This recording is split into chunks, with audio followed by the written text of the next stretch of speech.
The message arrived on a Tuesday. It came without warning. No ship, no ambassador, no polite request for communication. One moment the screens at the global monitoring station were quiet, and the next, every frequency across every satellite humanity had ever launched was flooded with the same signal. It bypassed firewalls. It bypassed encryption. It simply appeared, the way a storm appears, sudden, total, and indifferent to what stood in its path. The signal was translated within 4 minutes. The translation took less time than the silence that followed it. To the governing body of the third planet of the Sol system, you have been observed. You have been evaluated. By the authority of the Galactic Concord, a union of 47 sovereign civilizations, you are hereby ordered to surrender all political authority, disarm all military assets, and accept the status of a protected vassal state. You have 30 standard rotations to comply. Failure to comply will result in total planetary neutralization. This is not a negotiation. This is a courtesy. That was it. No signature. No frequency to respond on. No face. Just a countdown. Already running. The global assembly had not been full in 11 years. The last time every seat was occupied had been during the Pacific climate collapse, when the nations of the world had gathered to argue about water rights and ended up nearly going to war over them. They had not solved that crisis so much as survived it the way humanity tended to survive things, by arguing loudly, bleeding quietly, and somehow still being standing when the smoke cleared. Now every seat was full again. Secretary General Mara Voss sat at the head of the long curved table and looked out at the faces of presidents, prime ministers, generals, and scientists. Some of them were pale. Some were very still. One man in the back, the defense representative from a mid-sized European nation, was staring at his hands as though he had never seen them before. Mara was 53 years old. She had grown up in a city that flooded twice before she turned 10. She had spent 20 years in international law before moving into governance. She had negotiated 3 border treaties, survived 1 assassination attempt, and buried her husband 4 years ago from a disease that should have been curable a decade earlier, but wasn't, because the funding had gone elsewhere. She was not a woman who frightened easily, but her hands, beneath the table, were not entirely steady. The projection screen at the far end of the chamber flickered on. The face that appeared was tall, vaguely humanoid in structure, but wrong, in the way that dreams are wrong. Everything slightly off, slightly too long, slightly too smooth. Its skin gave off a faint light, a cold blue-white that pulsed slowly like something breathing. Its eyes were wide and pale and entirely calm. This was Council Prime Ithael of the Varic people, senior representative of the Galactic Concord's Expansion Division. He had delivered this message before. He had delivered it to 11 species across 6 decades. All 11 had eventually complied. The 2 that initially refused had been handled efficiently and were no longer a concern. He looked at the humans gathered in their chamber, the way a person looks at a list of tasks, noting them, ready to move through them, already thinking about what came after. Secretary General Voss, he said. His voice came through the translator with a faint harmonic echo, like 2 voices slightly out of sync. I trust the terms were clear. They were clear, Mara said. Then I expect the formal process of compliance can begin within the next few rotations. We will send administrative personnel to assist with the transition of... I'm going to stop you there, Mara said. The chamber went very quiet. Ithael paused. His expression did not change, but something in the quality of his stillness shifted. I beg your pardon? Mara looked at him steadily. She did not raise her voice. She did not perform anything. She simply said what she had decided. Somewhere in the 4 minutes between the message arriving and the translation finishing, she was going to say. No. The words sat in the air of the chamber like a stone dropped into still water. Around the table, some people closed their eyes. Some leaned back. Some looked at her as though she had just announced she could fly. Ithael's pale eyes did not blink. You are refusing the order of the Galactic Concord. I am, Mara said. On behalf of Earth and all its people, I am refusing. You understand what this means. I understand what you've told us it means, she said. Whether it means that in practice is something we'll find out together. There was a pause on the other end, long enough to be unusual, long enough for the man staring at his hands in the back of the room to finally look up. Ithael leaned slightly forward. For the first time, something moved behind his pale eyes. Not anger, not quite. Something closer to recalculation. Secretary General, I want to be certain you are not speaking impulsively. The Concord has stood for 400 years. We have brought stability and order to 3-star clusters. Every species that has refused us has been destroyed, Mara said. Yes, you mentioned that. Then you understand the outcome you are choosing. I understand the outcome you're threatening, she said. That's different. She folded her hands on the table. Council Prime, let me be direct with you, because I think you're used to meetings where the other party is too frightened to be direct. We are not going to surrender. Not in 30 rotations. Not in 300. You can send your fleets. You can do what you've told us you'll do. But we are not a people who kneel because someone tells us to kneel. We've never managed it with each other, and we are certainly not going to start with you. The chamber was completely silent. Ithael stared at her for a long moment. Then he said, quietly, You are making a mistake. Maybe, Mara said. We've made a lot of mistakes, we're still here. The screen went dark. For a moment, no one in the room moved or spoke. Then General Hana Osei, head of the Unified Defense Council, set both palms flat on the table and said, very calmly, All right, we have 30 days, let's not waste them. And that was how it started. Not with a great speech, not with music or flags or crowds in the streets, those would come later. In the hours after the broadcast went public and the world realized what its Secretary General had just said on its behalf. Not with certainty, because no one in that room was certain of anything except that the clock was running and they had chosen to let it run. It started with a woman who had learned, in a flooded city a long time ago, that the water does not stop because you are afraid of it. It started with the word no, and somewhere on the other side of the stars, in a command chamber that had never once recorded a refusal that lasted, Council Prime Ithael sat very still for a long time. And for the first time in 60 years, he was not entirely sure what came next. The preparation. The Concord expected panic.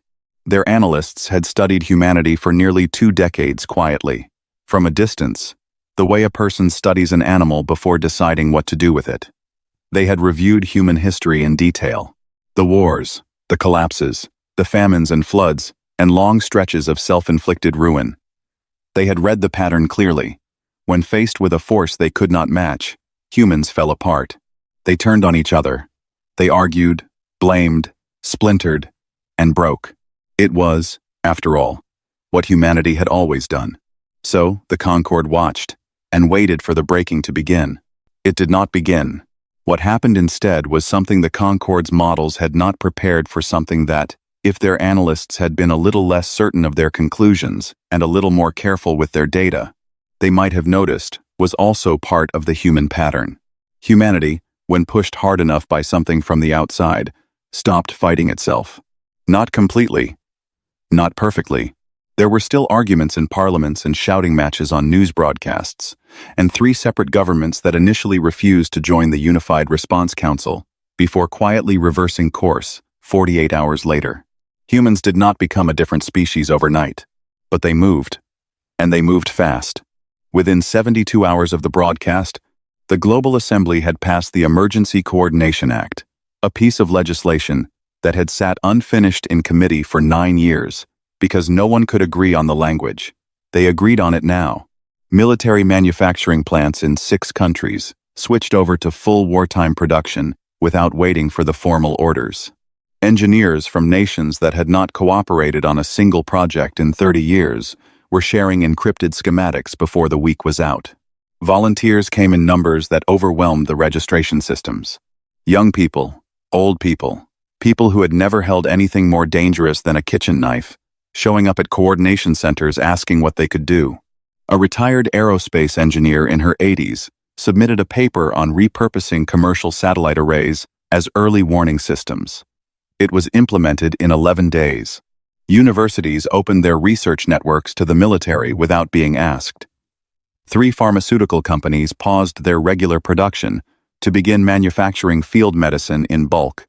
A 17-year-old in Lagos uploaded a targeting algorithm she had written herself, based on publicly available information about Concorde ship designs, that the Defense Council quietly passed on to Admiral Devraj Kulkarni's technical team, who found, to their considerable surprise, that it worked.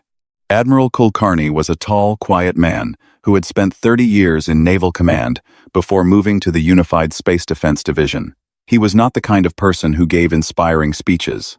He was the kind of person who looked at a map for a very long time, said very little, and then told you exactly where the enemy was going to be before they arrived. His staff respected him the way people respect a good tool completely, and without needing to explain why. He stood now in the Deep Ops Center beneath Geneva, looking at a three-dimensional model of the solar system, and thought about how to turn a battlefield that belonged to someone else into one that belonged to him. The Concorde had better ships, better weapons, better shields and faster drives and centuries of organized military doctrine. There was no version of a fair fight that humanity won, so Kulkarni did not plan a fair fight. The first real test came on day 14. The Concorde dispatched a small fleet, 7 ships, not their best, chosen deliberately for the message they sent. We do not need our best to handle you. Their target was Outpost Kepler, a human installation on the far side of the moon, used primarily for deep space observation. It had a crew of 41 and no dedicated weapons systems. What it had was a maintenance bay full of mining drones, a head engineer named Priya Shen, who had been modifying equipment for underfunded stations her entire career, and a direct line to Admiral Kulkarni's command center. Priya and her team spent 36 hours reprogramming the mining drones. They stripped out the rock-cutting protocols, rerouted the power systems, and attached every piece of hardware they could strip from non-essential station functions. What they ended up with was not elegant. It was loud and wasteful, and it absolutely should not have worked. It worked. The Concorde fleet, expecting an empty outpost or a quick surrender, found itself met with 47 autonomous drones, flying in patterns their tactical systems had never catalogued. The drones did not have enough firepower to destroy the Concorde ships. They had enough to damage sensors, interrupt communications, and make a clean approach impossible. Outpost Kepler held for 11 days. Then, on Kulkarni's order, Priya and her crew evacuated, not because they had lost, but because they had learned everything they needed. They had recorded every firing pattern, every shield frequency, every thrust adjustment the Concorde ships made. They had watched how the enemy moved when it was irritated, and they had sent all of it back to Geneva. The Concorde reported the outpost as neutralized. Kulkarni reported it as the most valuable 11 days of intelligence Earth had ever collected. In the Concorde's analysis chambers, the reports were becoming harder to read without discomfort. Sareth was a young Varic linguist who had spent 6 years studying human communication. He was not a soldier or a strategist. He was the kind of person who read things carefully and noticed patterns that other people missed because they were not looking for them. He had filed 3 separate reports in the past year warning that humanity was more organized, more adaptable, and more historically resilient than the expansion division's models suggested. All 3 reports had been reviewed, noted, and set aside. He filed a 4th now, after the Kepler incident. In it, he wrote, carefully and without drama, "These are not a people who are stalling for time in order to find a way to comply. These are a people who are using the time to prepare to fight. Their history is not evidence of weakness. It is a record of a species that has survived everything it has ever encountered, including itself. I believe we are making a significant error in our assessment of them." Ithael read the report. He set it down. He looked out the long viewport of the flagship at the distant pinpoint of light that was the Sol system's sun. "They have 29 ships capable of deep space engagement," he said to no one in particular. "We have 4,000. His aide, standing nearby, nodded. "Yes, Council Prime." Ithael nodded slowly. He picked up Sareth's report again, read the last line once more, and then set it aside for the second time. "Continue preparations," he said. He told himself the unease he felt was simply impatience. He almost believed it. The Battle of the Threshold. On the 30th day, the Concorde came. They came out of fold space at the edge of the solar system. 4,000 warships dropping back into normal space, in a formation so wide, it stretched across a volume larger than most inhabited planets had ever seen. Their hulls were dark and sharp-edged, built for function rather than appearance, but there was something almost ceremonial about the way they held their positions. Precise, unhurried, the formation of a force that had never once needed to rush. From the observation deck of the USDF Meridian, Admiral Kulkarni watched the display screens fill with contact markers and said nothing for a long time. His tactical officer, Lieutenant Ash, stood beside him counting under her breath. She stopped at 400 and gave up because the number kept growing. "Sir," she said quietly. "I see it," Kulkarni said. "They're holding position. Not advancing yet. They want us to see the size of it," he said. "It's a message. What do we send back?" Kulkarni looked at the display for another moment. Then he turned away from it and walked toward the command table. "We send back nothing," he said. "We let them come. And then we show them what we've been doing for 30 days. He did not look afraid. He looked, if anything, slightly relieved the way a man looks when something he has spent a long time preparing for finally arrives, and he finds out whether the preparation was enough. The plan was not to win a straight fight. Kulkarni had never intended to win a straight fight. A straight fight, against 4,000 ships with superior weapons and shielding, was not a fight, it was an ending. What Kulkarni had built instead was a trap, or rather, a series of traps layered inside each other, the way the solar system itself was layered rings within rings, each one with a purpose. The asteroid belt had taken the most work. For 20 days, teams of miners and engineers had been planting rail cannons inside hollowed-out rocks, camouflaged against the stone, powered by small cold fusion cells that gave off almost no heat signature. From a distance, the belt looked like the belt always looked. Up close at weapons range, it would look like something else entirely. The approach corridors between the outer planets had been seeded with EMP mines, not enough to destroy ships, enough to punch holes in their sensor arrays, interrupt their communications for 40 to 60 seconds, and make them briefly blind. 60 seconds, Kulkarni had explained in the briefing, was a long time when someone was shooting at you. Behind Jupiter's vast magnetic field, invisible to any sensor the Concorde had demonstrated so far, 3 full carrier groups waited in complete silence. Their crews had been sitting in the dark for 11 days. They were ready. The refitted freighters, old commercial haulers, stripped down and packed with missile platforms, were positioned at the outer edge of the defensive line, visible on purpose. They looked like desperation. Kulkarni wanted the Concorde's commanders to see them and feel reassured. He wanted them to think they understood what they were looking at. They did not understand what they were looking at. The Concorde advanced at the 3rd hour. They came in a standard formation, a broad front, overwhelming force. The kind of approach that worked when the other side had nowhere to hide and nothing clever up its sleeve. It had worked against 11 other species. There was no tactical reason to expect it to fail now. The first sign that something was wrong came when the lead ships entered the asteroid belt. The rocks opened up. 40 rail cannons fired in the first 3 seconds. They were not precision weapons, they were mass drivers, launching dense metal slugs at speeds that made shields work very hard. 3 Concorde ships went dark in the opening volley. 11 more broke formation to avoid incoming fire. The formation, which had been precise and geometric, became ragged almost immediately. Then the EMP mines activated. For 58 seconds, the forward third of the Concorde fleet was effectively blind. In those 58 seconds, Kulkarni's carrier groups came out from behind Jupiter. They hit the Concorde fleet from the flank at full speed, launching everything they had. The freighters on the outer line fired their missiles simultaneously, forcing the Concorde rear elements to turn and respond.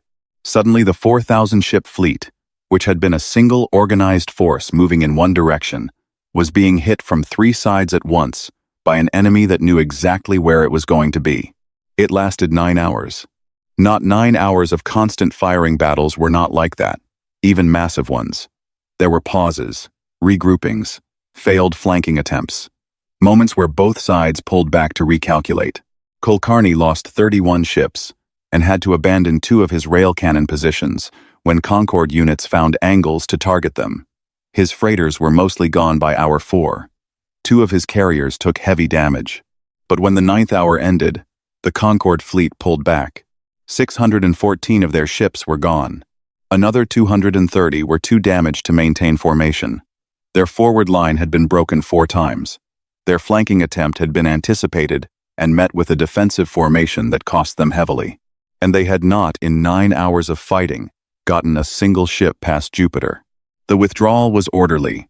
The Concorde were professionals, and they retreated with control and discipline, but they retreated. No one said much in the ops center when the last Concorde ship crossed back out past the edge of the defensive line. Lieutenant Ash was looking at the casualty numbers on her screen. Her face was very still. Kulkarni stood at the command table with his hands flat on the surface, looking at the tactical display, saying nothing. After a while, one of the younger officers in the back of the room started clapping. Someone joined him, then someone else. It spread slowly, and it was not loud. These were tired people, and some of them were dealing with losses, but it was real. Kulkarni did not clap. He stood and looked at the display for another long moment. And then he said, to Ash, quietly, "How many?" She knew what he was asking. 341, she said. "Our people." He nodded. "Get me their names." Across the galaxy, the battle had been watched. The Concorde had not intended for anyone to record it, but signals traveled in ways that were difficult to fully contain, and there were species throughout the Concorde's territory who had built over generations quiet systems for listening to things they were not supposed to hear. They heard this. On a dozen vassal worlds, in underground rooms, and hidden server networks, and private channels that hadn't been used in years, something stirred. It was not yet a plan. It was not yet a movement. It was something smaller than that, and more dangerous. It was the memory of what it felt like to believe that resistance was possible. And somewhere in the Concorde fleet, retreating through the dark, Council Prime Ithael sat alone in his command chamber, staring at the casualty figures, and thought about a report he had read twice and set aside. He did not set it aside a third time. The fracture. The Concorde had not lost a forward fleet action in 400 years. In the days after the Battle of the Threshold, this fact moved through the Concorde's internal networks like a crack moving through glass slowly at first. Quiet, easy to ignore, and then suddenly everywhere at once. Official communications stayed controlled. Press releases spoke of a tactical repositioning.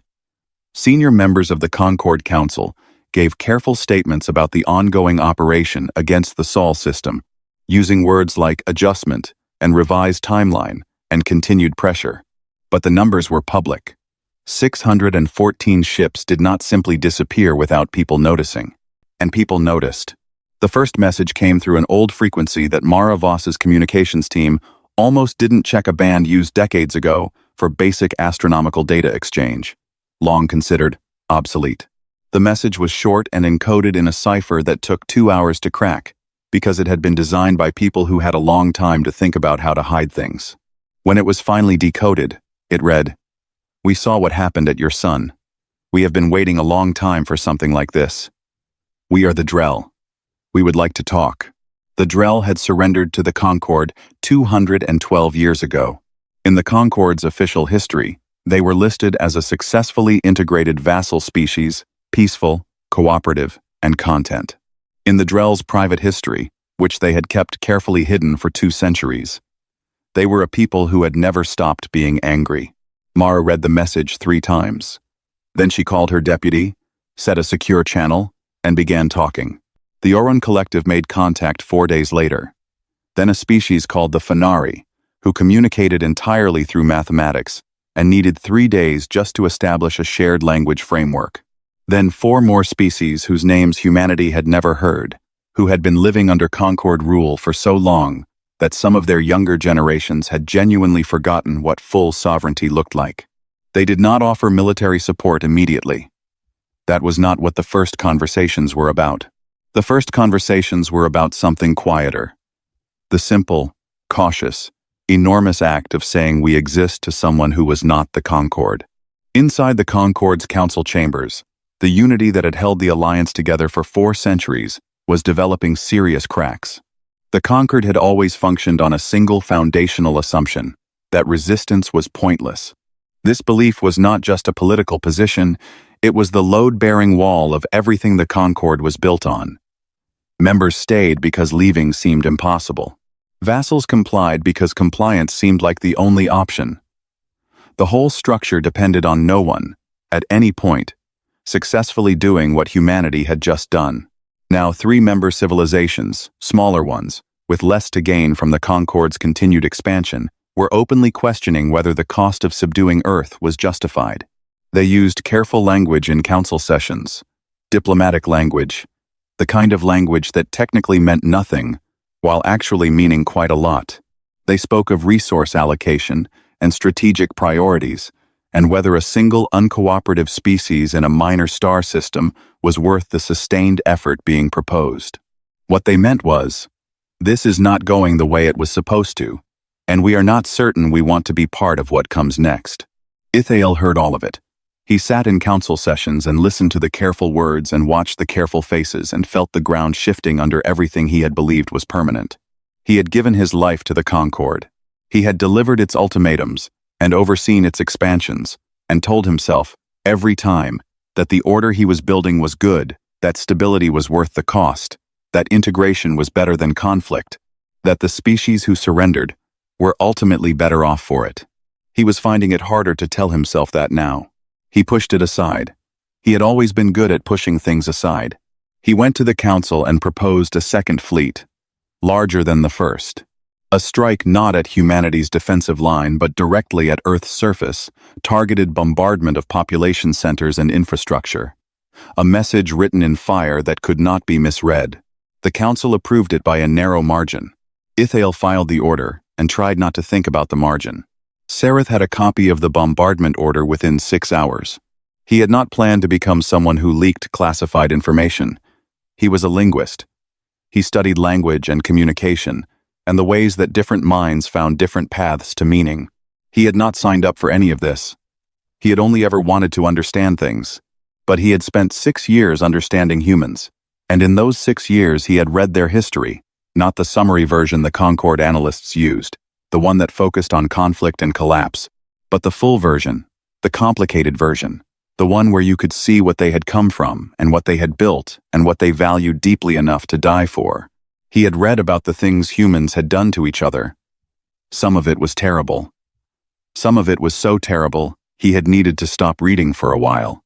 But he had also read about the things they had refused to do, the lines they had drawn in dark times and held at great cost, the documents they had written, imperfectly, and often too late, about the rights of living things, any living things to exist without being destroyed from above, by someone who had decided they weren't worth the trouble of understanding.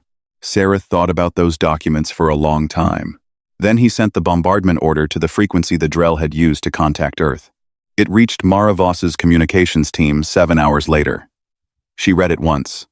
She sat very still for a moment.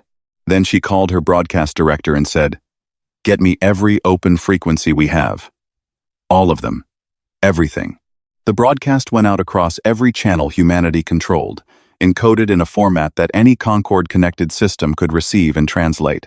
It contained the full text of the bombardment order, the authorization signatures, the target coordinates, and the timestamp of approval. It also went, through the quiet back channels that had been opening slowly over the past week, to the Drell, to the Orun, to the Fenari, and to the 4 others. And through their networks, old, hidden, carefully maintained, it spread further than anyone in the Concord had thought possible. 2-member civilizations formally abstained from further military participation within 48 hours. Their statements were brief and diplomatic, and said very little. They did not need to say much. One civilization, small, remote, with no military to speak of, quietly transmitted a package of shield schematics to an address in Geneva with no note attached. And in the council chamber, when Ithael arrived for the next session, 3 seats that had always been occupied were empty. He stood at his place at the table and looked at those empty seats for a long moment. Then he sat down, because there was nothing else to do, and the session began. And the Concord continued, but it continued smaller, and it continued afraid, and it did not look, from the inside, the way it used to look.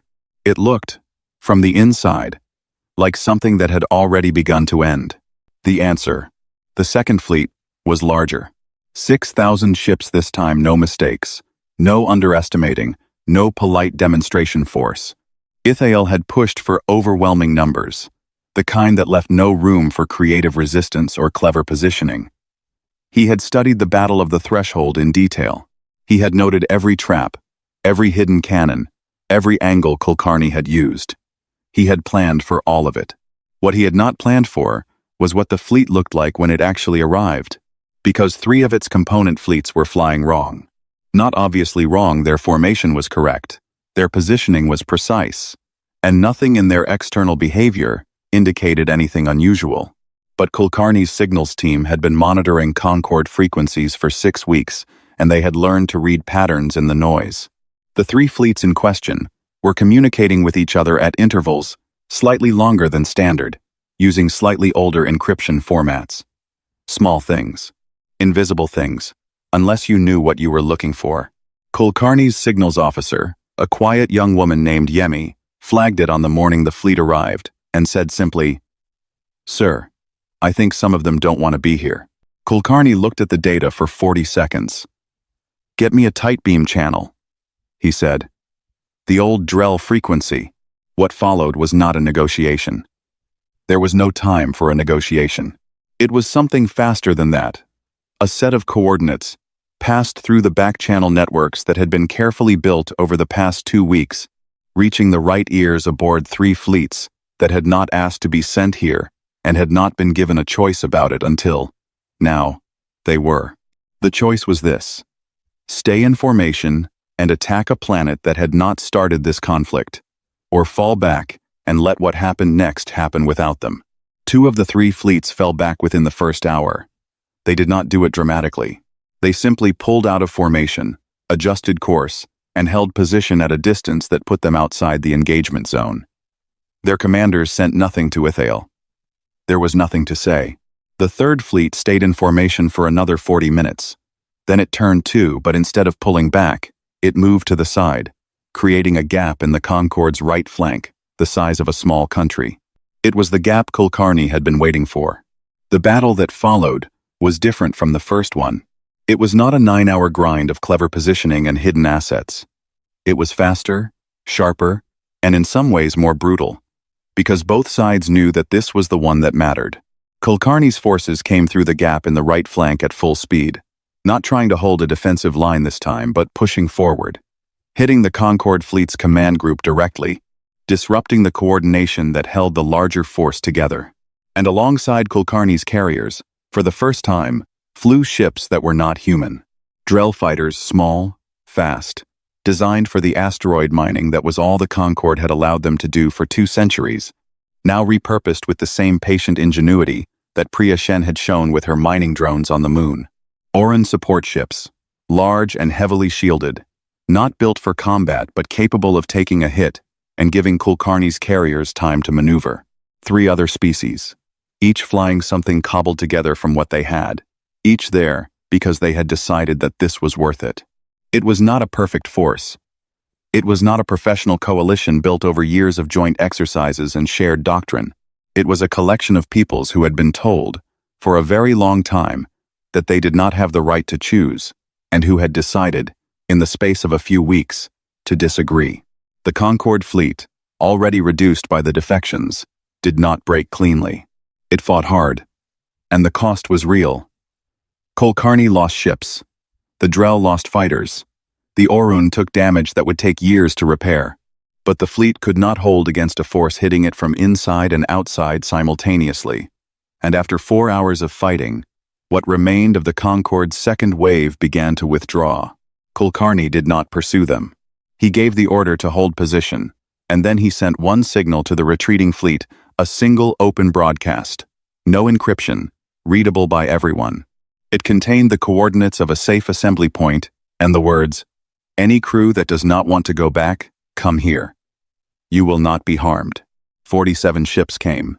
The emergency session of the Galactic Concorde was not something Ithael had imagined attending as a defendant. He had imagined returning in victory. He had imagined a brief and orderly session, the formal documentation of Earth's surrender, the standard administrative process of integrating a new vassal species. He had given this particular speech 100 times in his career, measured, authoritative, the quiet confidence of someone who had never lost.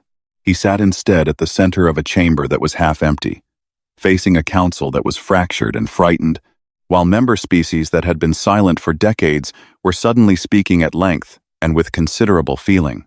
And on every screen in the chamber, because Mara Voss had arranged for the broadcast to be received by every Concord-connected system simultaneously, the Secretary General of Earth was speaking. She was not in a grand setting. She was in a room that looked like a working office, papers on the desk, 2 aides visible in the background, a window behind her, showing an ordinary sky. She looked tired, in the specific way of someone who has not slept properly in weeks and knows there is still more work to do. She spoke clearly and without drama, in the simple language she had always used. She said that humanity had not fought because it believed itself to be the strongest species in the galaxy. It knew it wasn't. It had fought because it believed that no living thing had the right to take another living thing's freedom simply because it had the power to do so. She said that Earth was not interested in building an empire, or in revenge, or in any kind of dominance. She said that what Earth was interested in was a galaxy where species got to decide their own futures. She said that any civilization that wanted to build something like that, something based on consent instead of fear, was welcome to come and talk. Then she said, "We were ordered to surrender. We refused. We hope that some of you, watching this, are glad that we did." The broadcast ended. The council chamber was quiet for a long time. Ithael sat and said nothing. He was thinking about Sereth's reports. He was thinking about the Kepler outpost that had held for 11 days. He was thinking about a species he had dismissed, and a young linguist he had not listened to, and about 400 years of an order he had believed in, and about what it meant that it had come apart not because of military defeat alone, but because of a broadcast, and a gap in a formation, and 47 ships that had chosen to come in from the dark. He did not speak in the session. There was nothing left to say that anyone was going to hear. The Concorde did not fall that day. Empires do not fall in a day. They fall slowly, in decisions and defections, and the long, quiet process of people changing their minds. The Concorde would take years to fully restructure, and the process would not be clean or easy, and there would be difficult moments that no one would enjoy. But it began that day. And it began because of a word. On Earth, in a room above a city that had flooded when she was young, Mara Voss sat at her desk after the broadcast and looked at the sky outside the window. An aide brought tea. She accepted it and held the cup in both hands and did not drink it for a while. Outside, far above, a child on a rooftop somewhere was looking up at the stars. She had no idea what was out there. She had no idea what was coming next, but the sky was still there, and it still belonged to her. And that, at the end of it, was what they had been fighting for all along.